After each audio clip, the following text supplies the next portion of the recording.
I am Maya Collins, and at 29 years old, I found myself stuck in a web of betrayal that turned my world upside down. Living in Riverview, Ohio, I thought I knew everything about my life and the people in it, especially my ex-boyfriend Ryan.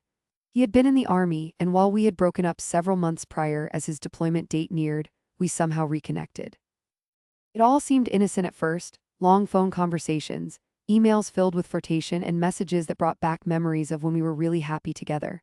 I was falling for him again, believing that maybe we could turn back time. But the truth was lurking just beneath the surface, waiting to hit me like a ton of bricks. One day, I decided to drop by Ryan's house, a place I was surprisingly comfortable with, especially since I had always gotten along with his mother. I left a small gift on the porch, thinking it would be a nice surprise. But when I returned home only to get a scathing letter from his mom, I realized things were not as they seemed. She accused me of trying to ruin her son's life and presumed that I was just a bad influence. It was a nasty shock, especially when she called me a whore for being intimate with him before marriage. Talk about irony, she had married young after becoming pregnant herself. Little did she know that she was defending a cheating son, who had been secretly engaged or maybe even married without my knowledge. Ashamed and angry, I felt a spark of determination to make things right, not for myself, but for the supposed new wife whom I now had to expose. If they thought they could push me out of their lives so easily, they were wrong. It was time to give them a piece of my mind.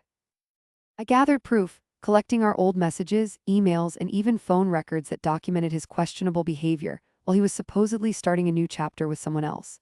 I wasn't just going to sit back and watch my story be rewritten by someone who had no idea he had been leading a double life.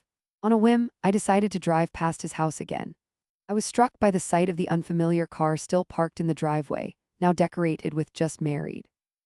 Congratulations, and written across the back window. My heart sank, but in that moment a plan began to formulate.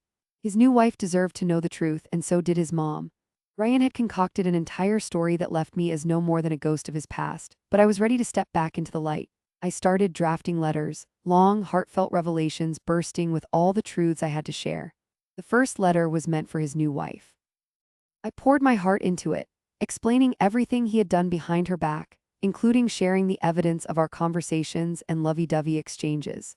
The second letter was a fierce expression of my own emotions directed at his mother. I reminded her of her own shotgun wedding and told her how her son had never mentioned his new life to me during our rekindled relationship. I wanted them both to feel the weight of their choices, especially knowing that Ryan had tried to keep me at bay while building a future with another woman. The letters were sent with a required signature so they would read them right away. The final email I shot toward Ryan was short and brutal: "You're dead to me." I wanted him to stew in the chaos he had created, and that single line was my way of letting him know just how deeply he had hurt me. In a stroke of luck, I still had access to his email account from when he had used my laptop during our relationship. I logged in almost obsessively, eager to witness the fallout. The joy I felt as I saw his wife read my letter was indescribable. She was livid, and as I continued to check his emails, I watched her tear into him. Oh, the satisfaction! Her anguish scorched the earth upon which his deceit had been built. I read everything he tried to spin to explain himself, and it was spectacular. From emails sent during their honeymoon, where he left to get ice, only to call me, it was nothing short of poetic justice. I could almost picture the chaos unfolding at his mother's house, where he and his wife were forced to confront the consequences of his actions under the roof she had provided. She was furious, blaming him for ruining their lives, and I got to enjoy the front row seat of what felt like a beautifully orchestrated disaster. It was as if I was sharpening a knife with every email, creating a perfect storm that would eventually cut through the lies. Weeks turned into months, and I watched Ryan desperately trying to smooth things over. His emails became more frantic, filled with excuses and apologies that fell on deaf ears. I couldn't help but feel a sense of victory while reading them, his every message a reminder that the truth always comes out at the end of the day. I reveled in knowing that the illusion of the happy couple was shattered, and I was partially responsible for this downfall. Ultimately, did Ryan's new wife ever file for divorce? I have no idea, and honestly, I do not care.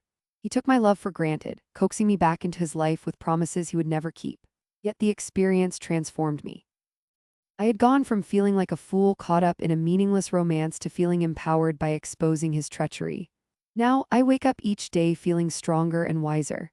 I know that the world can throw curveballs that will shake you to your core, but it is how you respond that determines your path. As I think back on that chapter of my life, I do not regret my actions. I only hope that Ryan learned something valuable during this mess, that sometimes you can play with fire, but when you do, you better be ready to deal with the burns. I consider myself lucky because I watched it all unravel from a distance, knowing I had played a significant part in bringing the truth to light.